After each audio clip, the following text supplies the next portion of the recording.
Good afternoon, and thank you for joining us today. I would like to welcome you to FortneyScott's Employer Briefing. These briefings are held twice a month on Monday and address COVID pandemic-related updates and other developments affecting our society, including the Black Lives Matter movement and key judicial, legislative, and policy changes. This briefing will be recorded. Everyone who registered today will be registered for all future employer briefings. I want to address some preliminary items before we begin. Currently, all listeners' phones are muted.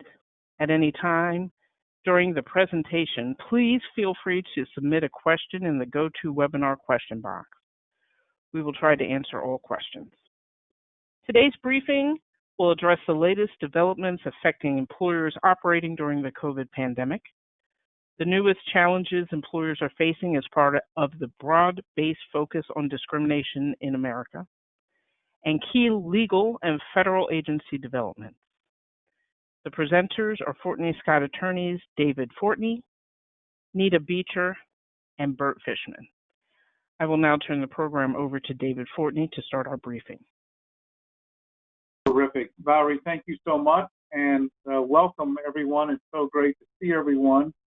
We really haven't been with you since the 4th of July weekend, so Nita and Bert, great to see you also. We continue, as I think most people are, on this participating today, working virtually, and will be for some time.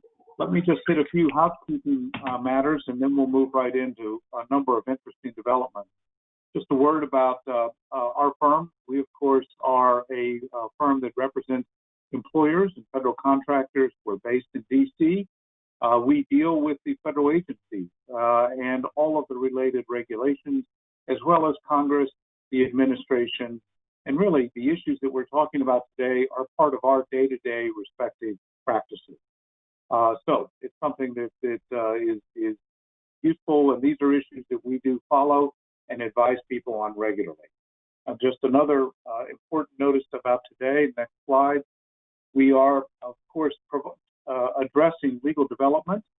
However, anyone should feel free. In fact, we would recommend that you do consult with experienced employment counsel to ensure that you understand how these developments actually affect your organization or your specific fact.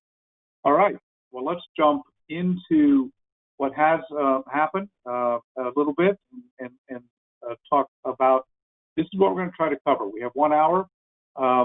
We're being ambitious. Is my view on this, but we're going to cover it. We're going to talk about the recent developments, and there have been a number, including the resurgence and the impact on the workforce and the openings and reopenings.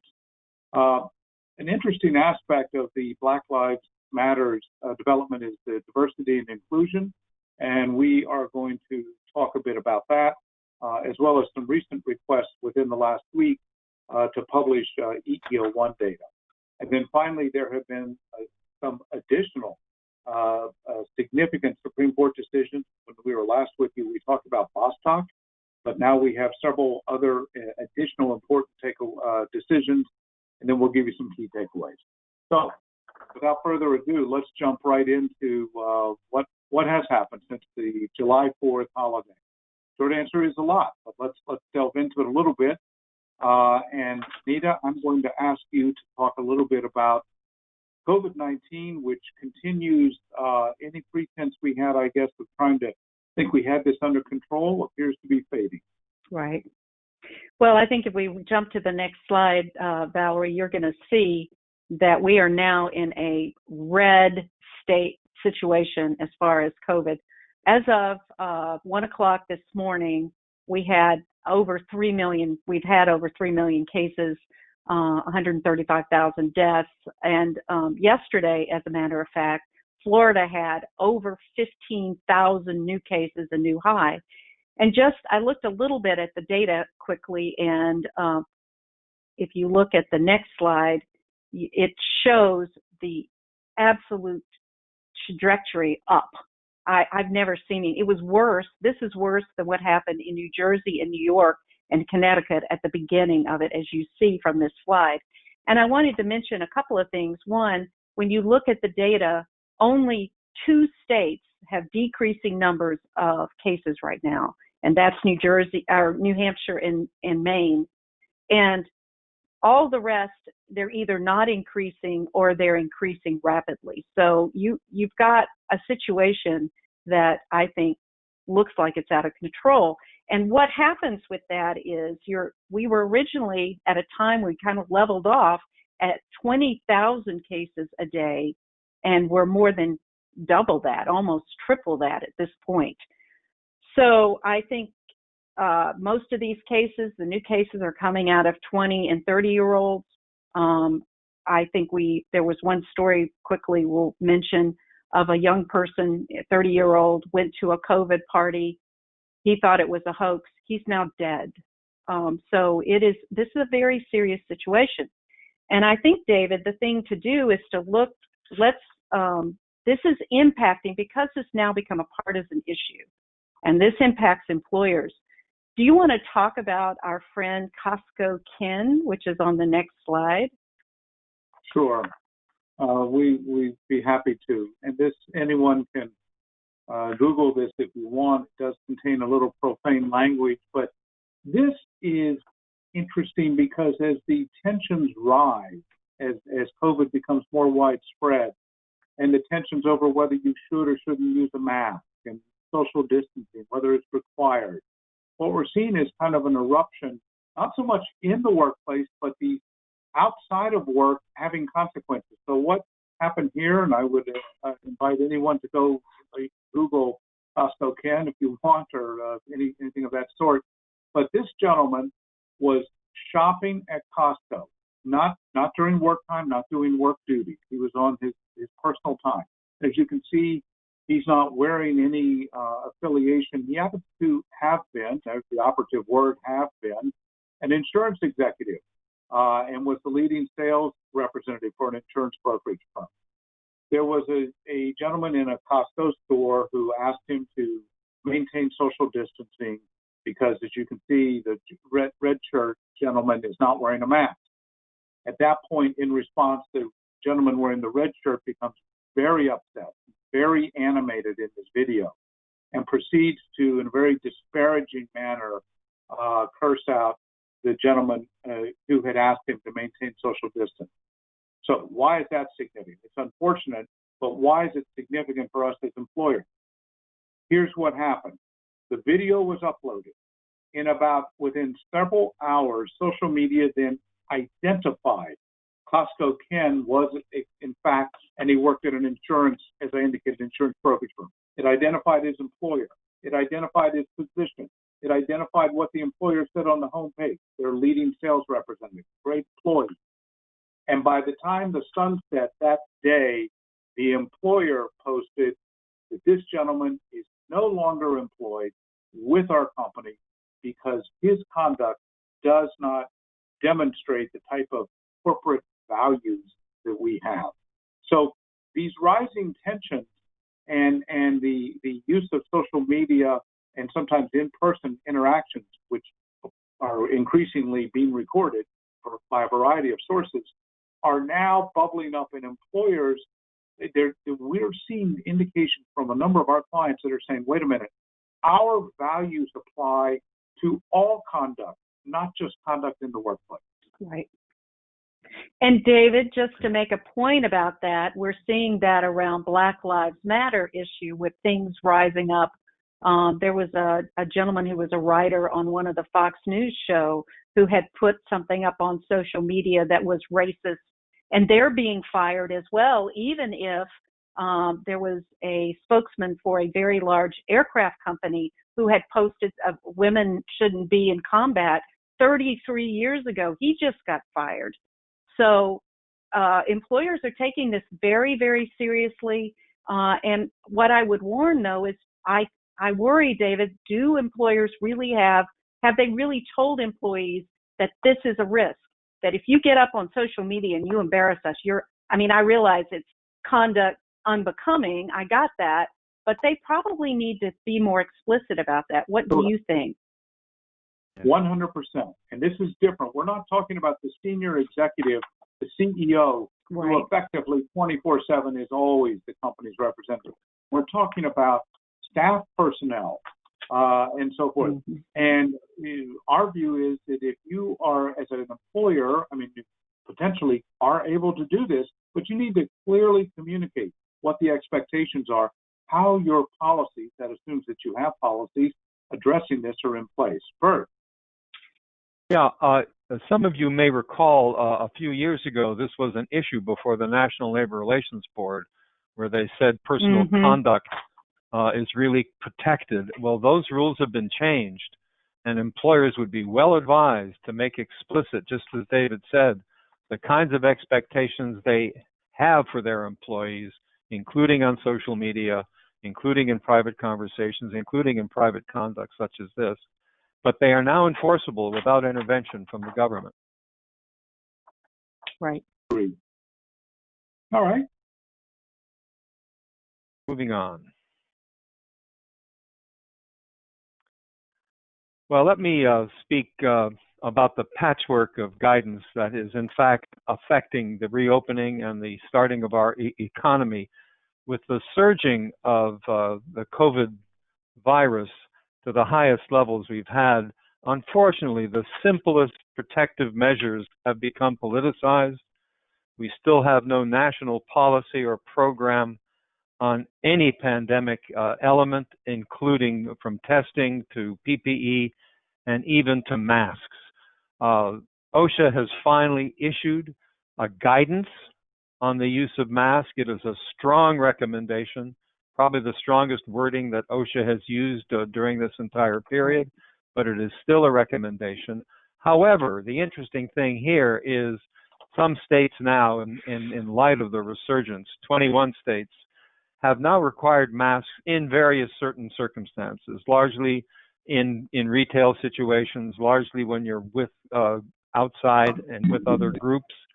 But the idea that masks can be a useful preventative and protective measure has finally taken traction. Here it is, the middle of July, in the face of a resurgence. The next issue, we'll talk about this at some length. It's about schools and the reopening of schools. As most of you know, since Brown versus Board of Education in 1954, schools have been the crucible of social policy in the United States, and it's happened again.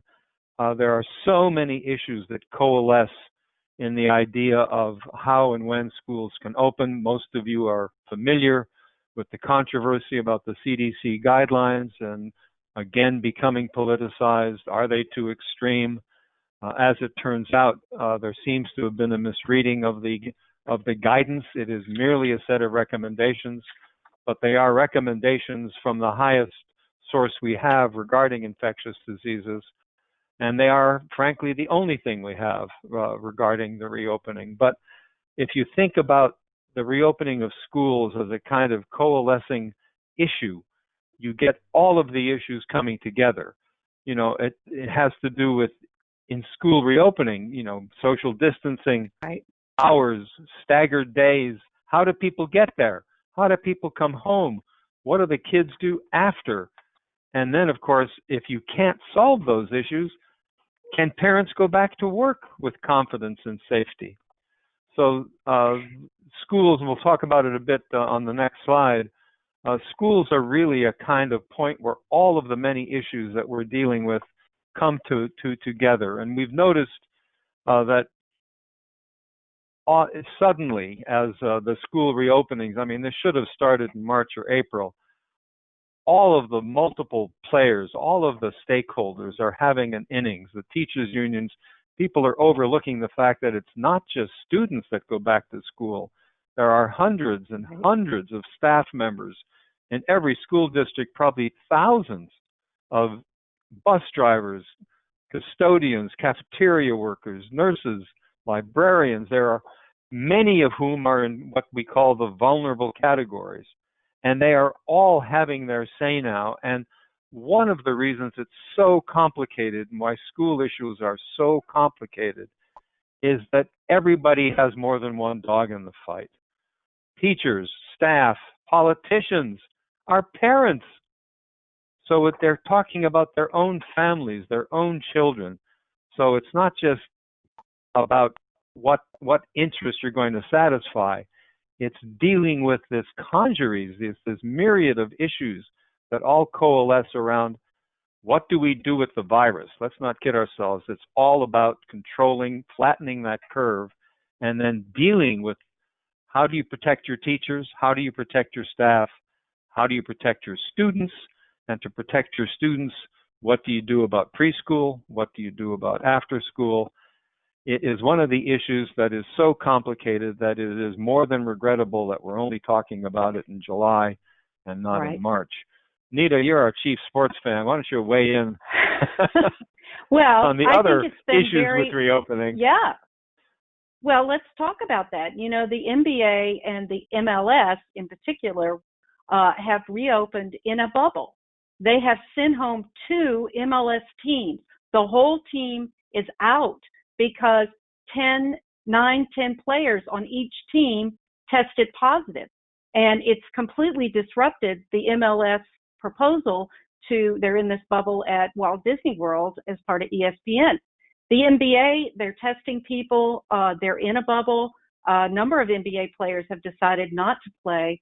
But the place that I really see the impact is baseball.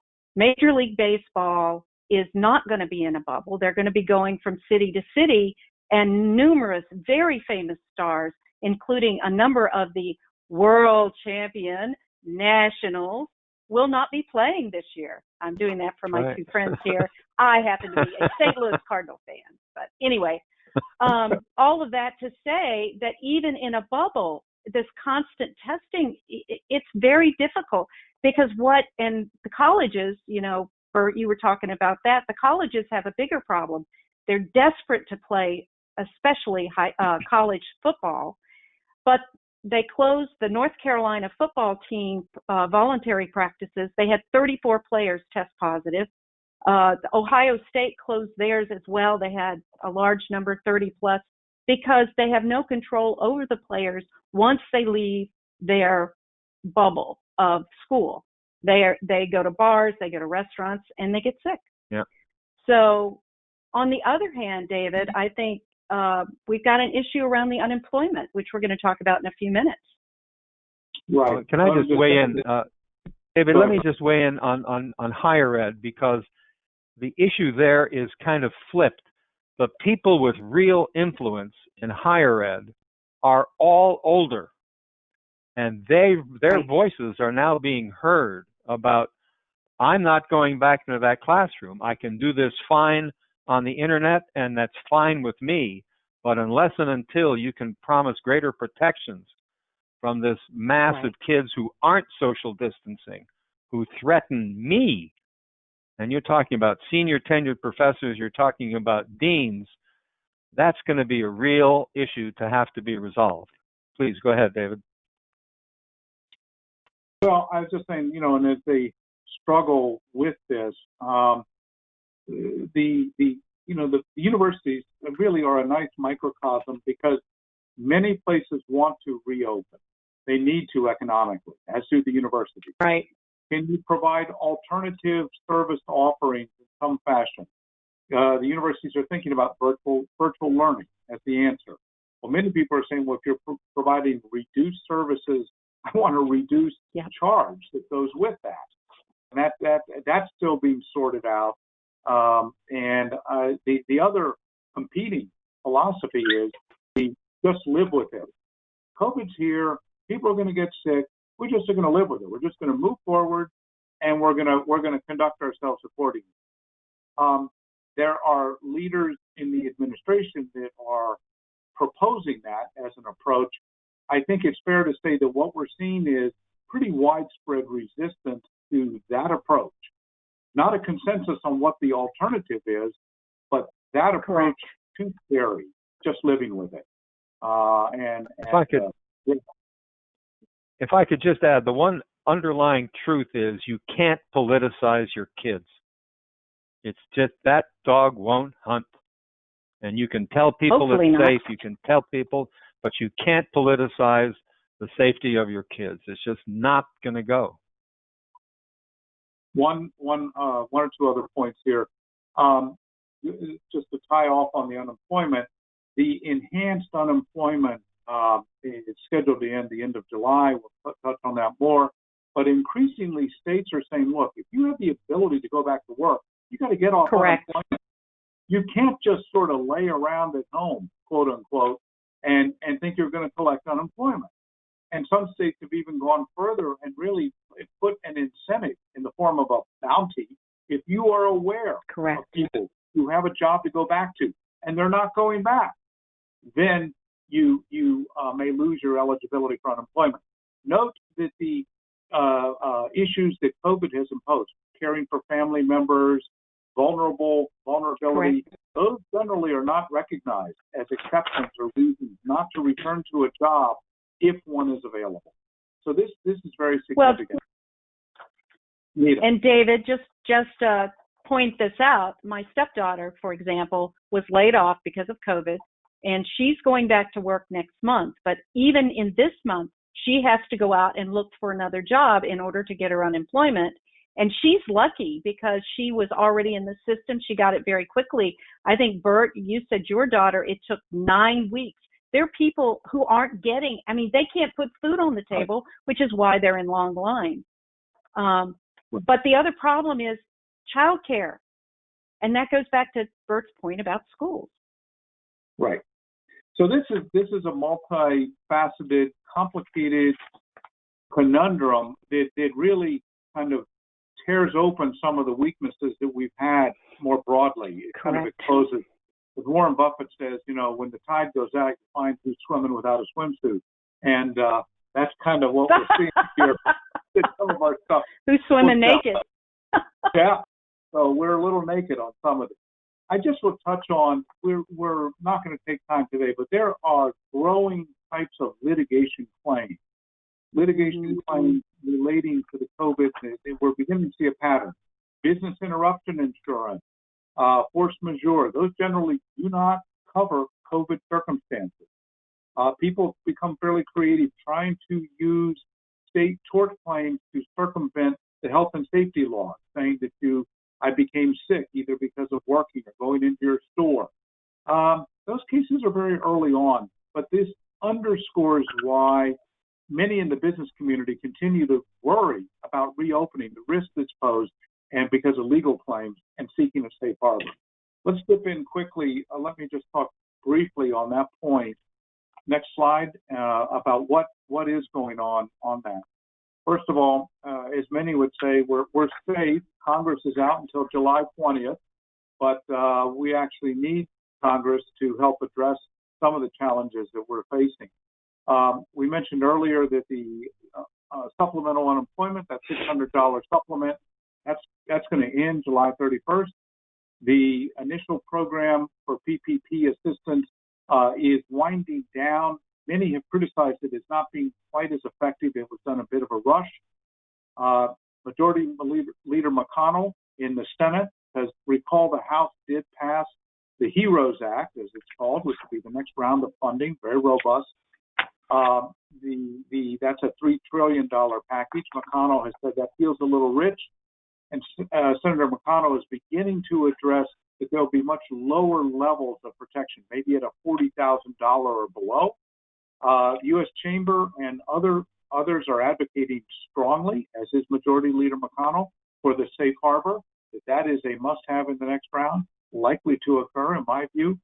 And interestingly, the president has made comments, and no one quite knows what to do with these, where he said, we're going to be more generous than the Democrats want to be.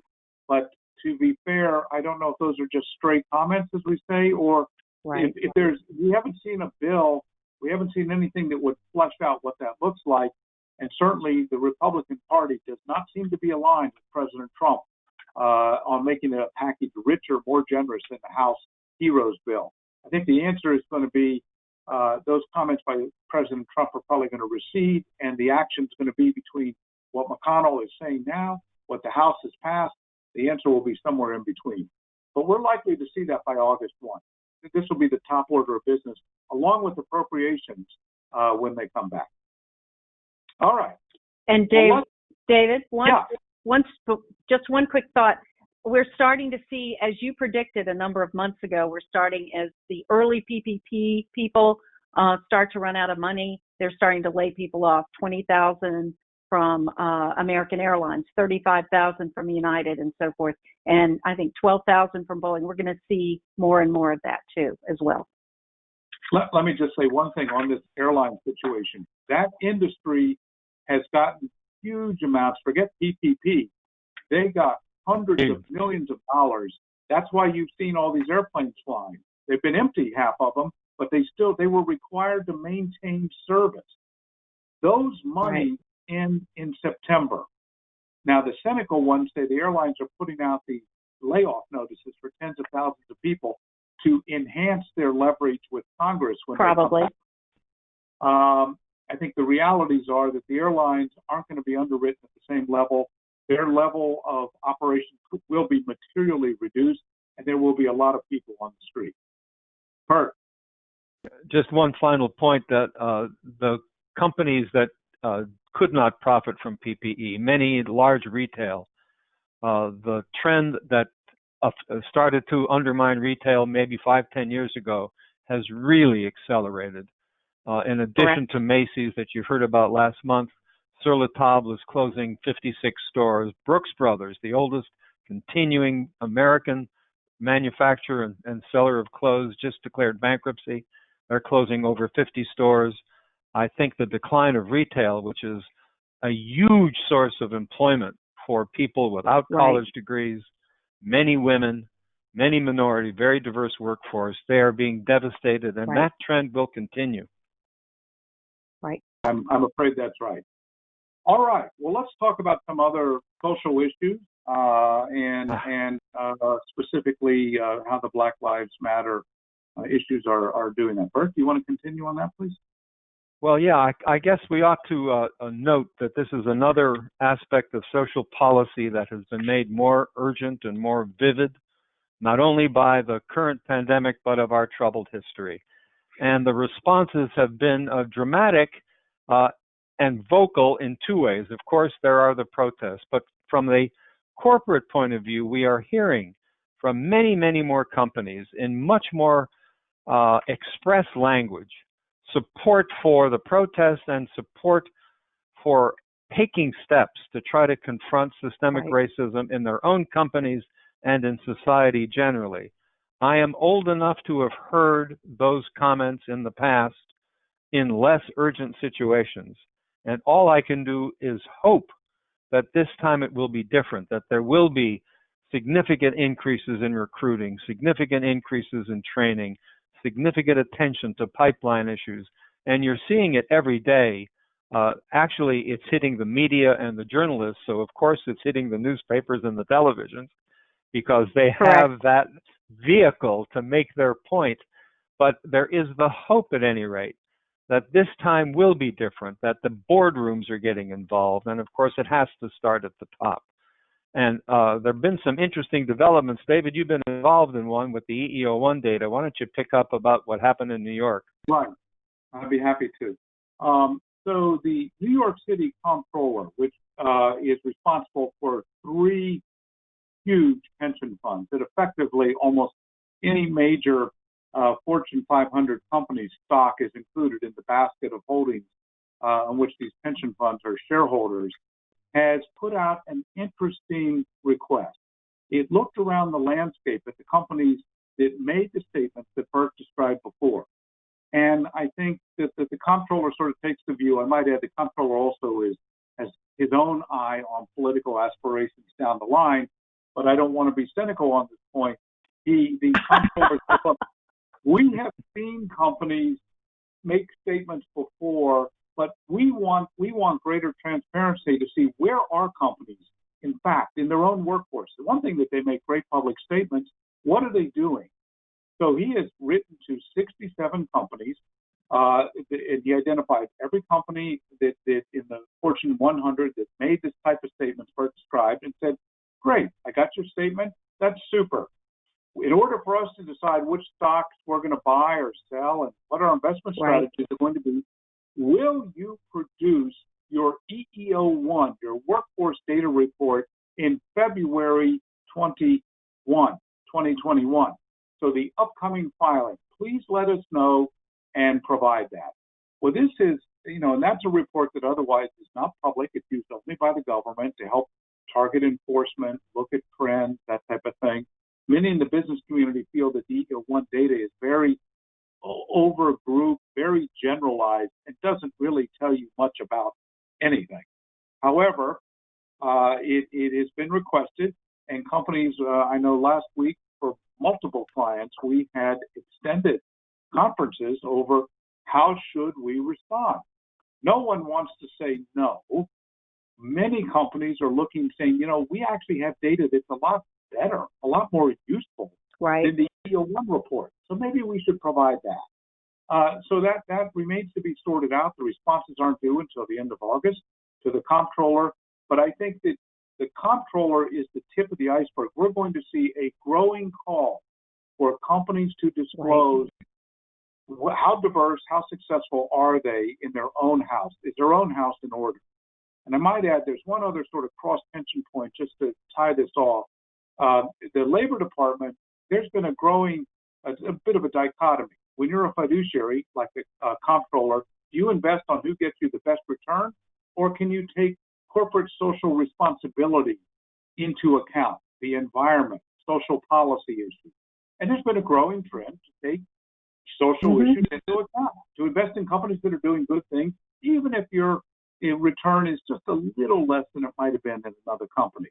Interesting, the Labor Department has proposed a rule change that would require you to look exclusively on the rate of return, and you would not be able to consider the corporate social investment track record. Bert. Yeah, the interesting thing about the DOL, the several parts of this new rule, one of them essentially reduces the standards to be a fiduciary. The previous rule put you at a higher standard of ethical treatment of your clients and things of that kind. This rule reduces that, but at the same time seems to be going in the opposite direction from all of the protests and all of the corporate efforts to expand their efforts in social justice. Whether the DOL has the authority to control the investment of private plans remains to be seen, but it's clear that's what the direction of the DOL is. Well, let's talk, Nita. One of the I think most effective responses is on diversity and inclusion. And let's jump to the next slide. And can you help lead us through? This is one of the most effective ways of responding to these challenges. That's exactly right. And whether or not even if you're not a large employer, for those employers who are smaller but also happen to be federal contractors, all of these things can be used. I mean, without CEO leadership from the top, and we've heard from major organizations that their CEOs and boards are behind this 100%. But that's what it takes, is you've got to have CEO leadership, and you've got to do lots of different things. You've got to, I'm going to jump to the bottom one, you've got to develop metrics from that CEO down and hold management accountable. Because I will agree with Pat Shue, former director of OFCCP, on one thing and one thing only: what gets measured gets done, and that's exactly the truth.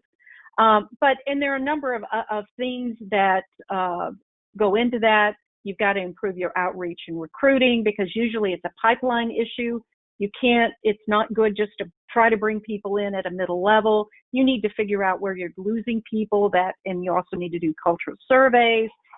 Almost everyone who's best in practice is implicit bias training of some kind, which improves the retention, and you can focus on areas where there are issues. And you need to really, and all of this, if you're a federal contractor, you're supposed to be doing all of this anyway. You can use your plans to do this.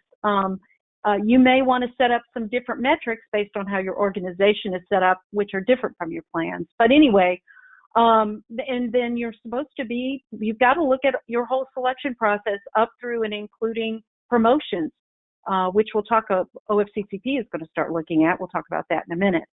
But we're going to talk about this in more detail. If anyone wants to register for the NILG presentation tomorrow, I'm going to be leading three major leaders in D&I through a 75-minute presentation And you should be able to click on that and link. If not, reach out to me and I'll be happy to send you a link. Well, Anita's being modest. That presentation tomorrow actually has over 1,200 people registered to attend. So far. blown the doors off anything that NILG has ever run before. So that's a great market indicator that these points, that how you use D&I effectively and lawfully to help advance and respond to the development is very, very important. And we're seeing certainly a lot of our clients are very engaged on it. So, all right. Well, let's pivot from there. And Bert, there have been several, continue to be, as the court has wound down, some significant Supreme Court developments. So let's start with the court, and then we'll move to what the agency's been doing. But Bert, would you start that for us, please? Glad to do so. I luckily drew the long straw, so I can talk about what may be the most important development of this last week.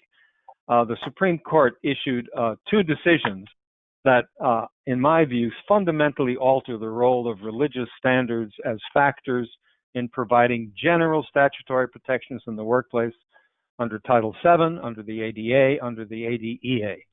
There were two cases, we'll just call them both Our Lady of Guadalupe, in which two lay teachers, one claimed that was terminated because of her age, the other was terminated the day after she sought a medical leave, has since died of breast cancer. Both were fired. Yeah. And even though these were lay teachers with no specialized training, no ministerial role, the schools claimed that they could not be accountable because these teachers had a role in inculcating religious beliefs in the classroom, and as a result enjoyed what is called the ministerial exception. In the past, the ministerial exception had been fairly narrowly defined. There were criteria, usually had to do with the title, often included ordination, often included some functional role in inculcating religious beliefs, leading the Mass, leading catechism in a Catholic context, leading services in a Jewish or Muslim context. The Supreme Court said no more, that the court did not feel that any judge was capable of making the kind of judgment necessary to decide what was important to a religious school, and essentially blew the doors off and let the schools decide who was of sufficient importance in inculcating religious beliefs to enjoy the ministerial exception. The problem with that is that, you know, the ministerial exception is a court-made doctrine. There's no statute that creates it. So what the court says about it is the last word about what the court says. And the concern, and this is voiced in the dissent, is that even though the ruling dealt with parochial schools and teachers in parochial schools, the rationale, that is to say that courts cannot, under the First Amendment, make judgments about who should be in a classroom in a religious school, the rationale could easily be extended beyond educators, beyond almost any kind of workplace discrimination. In the dissent, for example, Justice Sotomayor specifically pointed out that the rights of counselors, coaches, camp counselors, social service workers, in-house custodians, anybody, could be deemed important to the inculcation of religious beliefs. And in that way, this case provides one of the important bases for challenging the recent decision of the Supreme Court that expanded Title VII and other rights to the LGBT community and all individuals in that community. Oddly enough, in this case, that community was not involved. But the other important factor that no one mentioned in the decision is that the schools had no concern for the quality or substance of the religious training provided by these two teachers. That was not an issue. It was simply the fact that they had a role in inculcating religious observance that made them qualified for the ministerial exception. If that is the standard And you might recall that in Bostock, Justice Alito, who wrote the majority opinion on Our Lady of Guadalupe, indicated that as far as he was concerned, a religious school could have everybody who's on the payroll be someone who represented, if they not inculcate, the beliefs of that school. So a unmarried pregnant woman, a gay person, Right. a transgender person who was contrary to the teachings of that school or its religion, certainly for Justice Alito and Justice Thomas, those could be terminated. And this provides what we heard from Justice Gorsuch in the last paragraph of the famous Bostock case. That's the case that expanded LGBT rights under Title VII.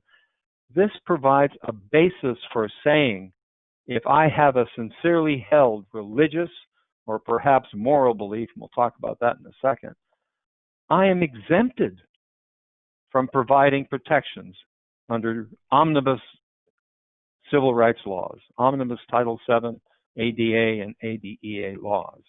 And this is a sweeping decision, however you characterize it. Some people are saying, don't worry, it's just about religious schools.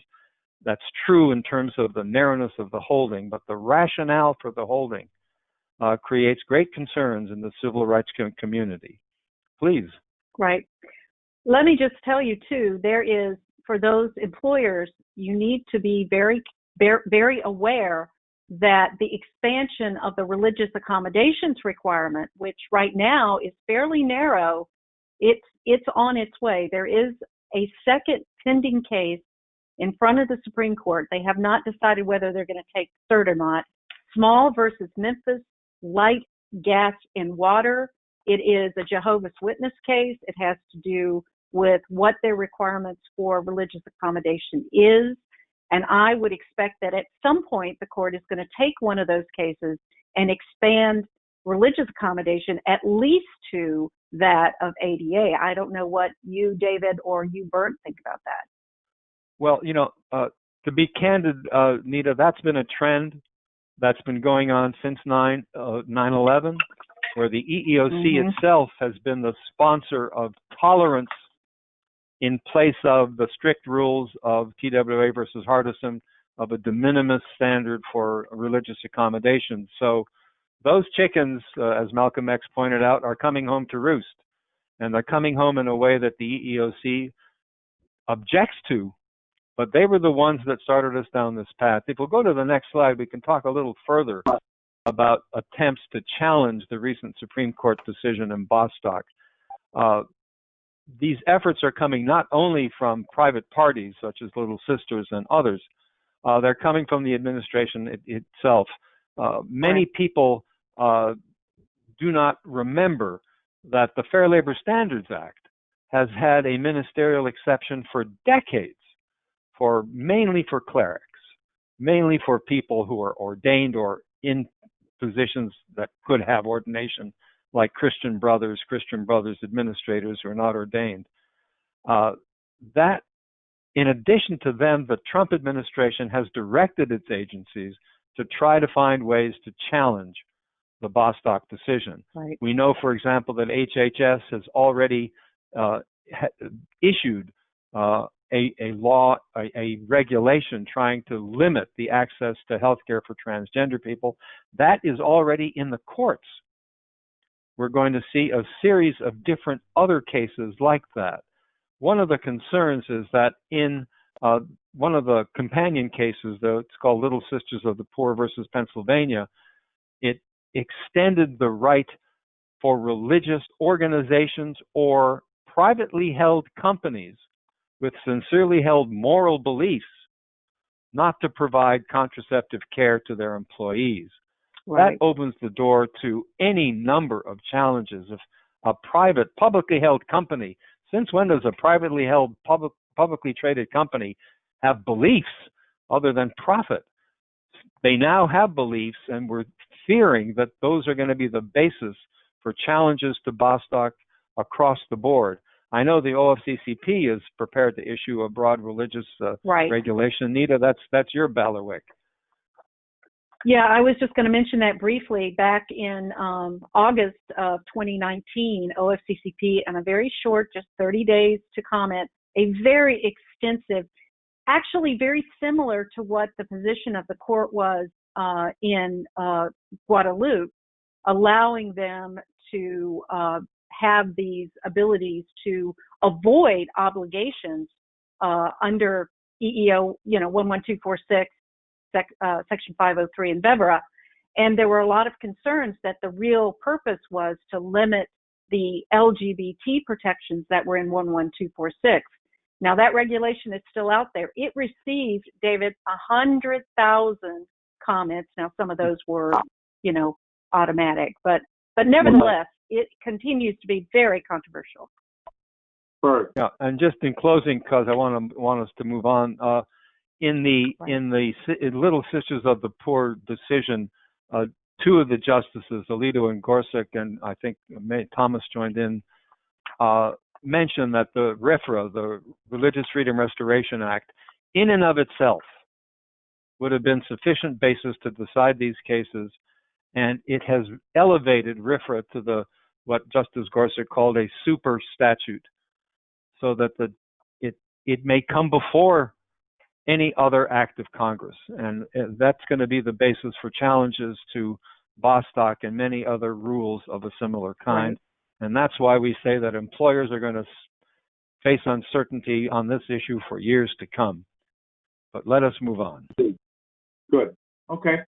Well, let's talk a little bit about from the courts to the agencies. And Nita, do you want to start that discussion for us, please? Sure. Let's go to the next slide quickly, because I want to make sure we have time for all three of us to talk about our subjects. Director Lean is expected to be confirmed, our current OFCCP director, as OPM Inspector General, although some people might wonder why anybody would want to be an Inspector General right now, but that's a whole other story. But it's just saying, anyway, I do think it's fascinating on his way out the door. He has already since June 26th, announced $2 million in settlements between a number, they were all hiring cases, David, which was interesting, with some very peculiar language in the conciliation agreements, which makes us wonder whether the national office is actually reviewing these or not. He did speak at the ILG opening a week ago, and Lean did say that federal contractors can expect VEVRA-focused review scheduling letters to be issued very soon. He said 2 weeks. Sometimes their version of 2 weeks is not exactly ours, but they're coming. They've announced the list. Right. Legislative days. Yeah, just saying. But also, I want to very much warn all federal contractors that they are looking to do focused reviews on promotions and accommodations, and that's religious and disability-focused reviews. And I think everyone should be very worried about how are they going to do these and what exactly is going to be required. And with that, David, I'm going to pass the baton to you to talk about what's going on at EEOC. Sure. Let's jump to the next slide. Sure. So again, like the Labor Department agency, the EEOC, although initially, kind of got quiet, it went virtual, been working virtually, has issued a series of guidances involving the pandemic-related response, and we've covered those in some of our prior briefings. But now EEOC is really sort of turning back to the business at hand, and you see Chair Dillon really putting her hand on the tiller of the agency and moving out on some areas that, candidly, many in the employer community welcome, which is that the agency has committed on a pilot basis to both mediation and conciliation efforts for a 6-month program. This was immediately met with criticism by Democrats in Congress, and interestingly and somewhat unusually, by one of the sitting commissioners, Charlotte Burrows. And Commissioner Burrows was of the view that this was something that should be done exclusively through the rulemaking process. And in fact, they have a rulemaking in place. going to go forward and expand. But the chair's response is, we can do this in rulemaking. In the meantime, we do have authority to have a pilot program. And what's the problem? Let's get some additional experience and information in. That, in turn, will inform our rulemaking. I would say this is something, there's been a lot of frustration within the business community generally that the agency has been too perfunctory historically in its efforts to conciliate, and has simply made very strident demands, not really engaged in fact-based or legally based discussions and give and take, and as a result has simply gone off and litigated, sometimes with frankly disastrous results for the agency. I think the chair is well aware of that and is looking to change that culture. The other thing, we mentioned that Congress is out, but one of the items that's pending before Congress includes the nominations of the new commissioners. We believe that package will be approved. Actually, I thought it might have been approved before they left for 4th of July. Senator McConnell, in his wisdom, did not get that done. But there's no controversy, I don't think, at this point on any of the nominees. No. They've all been signed off on. So that is just a matter, not at this point, it appears not whether, but when. It's never done till it's done. But we do anticipate that there'll be 3 new commissioners, so they'll be up to a full round of 5 sitting commissioners when that's done. And that would also include Commissioner Lipnick, who many of you know would be moving out of her role at EEOC as a commissioner. Okay. Well, let's talk a little David, bit about actually, this will include the replacement for Vicki as she moves out of the EEOC. Correct. So they have the Correct. 3, 2 Republicans and 1 Democrat, right? Right, because Vicki's term can be extended through a variety of technical things. Correct. For a short period of time, but when this package gets approved, Commissioner Lipnick will end and move over. Okay. Should we talk a little bit about wage and hour? I'd be glad to. Oddly enough, this has been an active and effective agency over the past several months. Many of us have struggled with, but appreciate the FAQs that the DOL, that Wage and Hour has issued on FFCRA and on the new the emergency FMLA. It has issued, I think we're close to 100 FAQs by the time they were done. All of them useful and on point to explain how these programs are going to work in the face of the pandemic, and they've kept at it. They have issued 5 new opinion letters in the past weeks, mainly dealing and broadening exemptions to overtime and minimum wage rules for certain kinds of salesmen, very much in keeping with the pro-business slant of the DOL. The DOL has been one of the most effective agencies in putting into place policies and regulations representative of the Trump administration's goals. And in that, it is almost unique. It has really been focused, especially under Secretary Scalia's leadership. Interestingly enough, although it has, the agency has issued an opinion letter on independent contractors that mirrors the one from the NLRB, they are seeking now to raise that to the level of a regulation. Whether they have the time to do it remains to be seen, but they want to put it on a more sustained basis, although it could be challenged by a Democratic Congress, a Democratic president under the Congressional Review Act. They want to plant the flag, and it's kind of important. Also, we expect, but now after the court, we don't know exactly what the content is. We expect new guidance from Wage and Hour on the impact of reopening, particularly with respect of how people shift from exempt to non-exempt roles depending on their duties under the FLSA, right, who qualifies for the FMLA. But now the FLSA is in play in a different way, as I just mentioned a few minutes ago, with respect to whether they're going to expand the ministerial exception under the Fair Labor Standards Act. So, well, I don't want to take up all our time. David, I'll bounce it back to you. Sure. I'll just say that I think that Wage Hour, Cheryl Stanton is the administrator, and I just want to give her a shout out under Secretary Scalia, but Cheryl Stanton has really moved the needle. She has not, it's like the Energizer Bunny over there, and they are moving forward. They've attended to all the COVID-related issues, and now they are back on their agenda and moving forward. It's some very positive efforts. I do think that the joint, the independent contractor regulations will be completed. They're going to do that in record-setting pace. They'll get it done.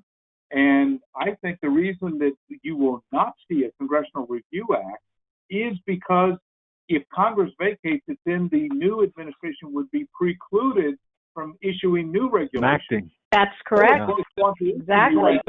That's right. Undoing this rate. So that drama, for those of us that follow this, is actually fairly exciting and playing out. All right. So we're getting close to our time. I want to hit on a couple of key takeaways. And with respect to the COVID-19 challenges, obviously, I think done a nice job on summarizing not just the reopening, it's staying open. And that's really Correct. the point that I wanted to make. We're finding a number of clients started. Now they're backing off a little bit or a lot. And it depends on where they're located, what the nature of their operation is, what they can do. But it's a very fluid situation. And the inefficiency and the cost of opening, getting supplies, doing the cleaning, taking all the steps, and then having to pull people out. Because if you're impacted by hotspot or widespread infection, is really bad, really bad. Now, I don't know what the solution is to that, but that's a big struggle. That's one of the key takeaways that we're seeing. I think this puts a greater point. We talked before about gridding and making sure that if you have a problem, you can contain it quickly, shut down to avoid shutting down more broadly. Bert. I just want to add, one of the criticisms of the PPP is that you couldn't use the dough for such things as maintenance and building up your inventory. So if you spent your own cash to do that, to reopen, and now suddenly, as in Texas, where the governor suddenly got religion and is closing stuff down, right? It's just a devastating financial burden. Yeah, just devastating. How about schools? And let we're me move seeing on that to here. Schools, right? Let me move on to schools. We've already talked that schools seem to be the kind of coalescing point for many of these complicated issues because of the multitude of stakeholders, employers and workers, and the impact on the greater economy. Unfortunately, White House has weighed in, turning what should be an issue about the educational futures of our children into a political issue. It's going to complicate it even more. But keep your eye on schools, because that's going to be where a lot of the action is going forward. Let me just add on schools, Nita, before you start on Black Lives Matter. Yep. Once a month, we have now started a briefing on these developments as impact higher ed. Visit our website for that information, and we're getting hundreds of people. Higher ed particularly is really struggling in this space on these issues. Right. Nita. Well, I was just going to mention that the fact that the BLM protests really have seemed to have caused businesses in America, corporate America in particular, to take a hard look at how they are doing D&I and how they are dealing with Blacks in the workplace. And so we're seeing that, and D&I is really taking an uptick that we're seeing, which this we're doing tomorrow is showing that. And Bert, on religious rights?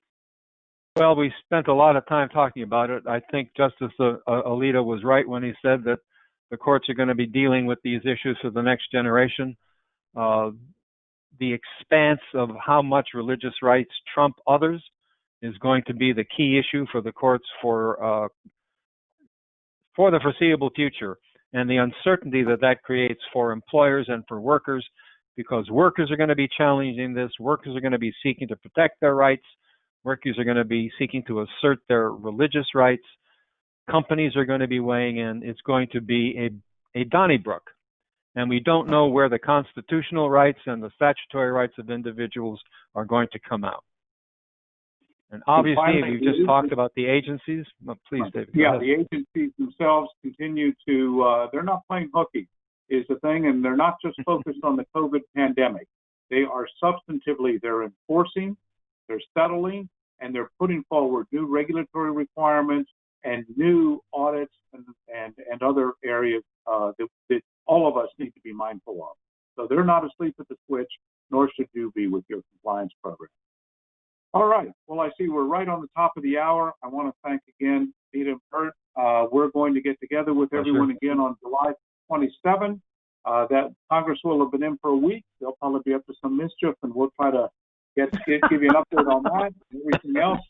But I just want to thank everyone for joining us today. As always, it's really a privilege to be with you.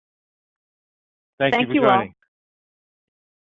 We would like to thank you for joining us. As a reminder, all registrants from today have been registered for future briefings, and you may view this briefing as well as our previous COVID-19 weekly briefings on our website at www.FortneyScott.com. Our next briefing will be July 27th. Be on the lookout for additional updates, which will be sent via email. Later today, you will receive a survey requesting feedback for today's presentation. You are able to submit suggestions for future topics through the survey. Thank you in advance for completing this survey, and of course, if you have any questions, you may submit them via email to info@FortneyScott.com. Thank you. Bye.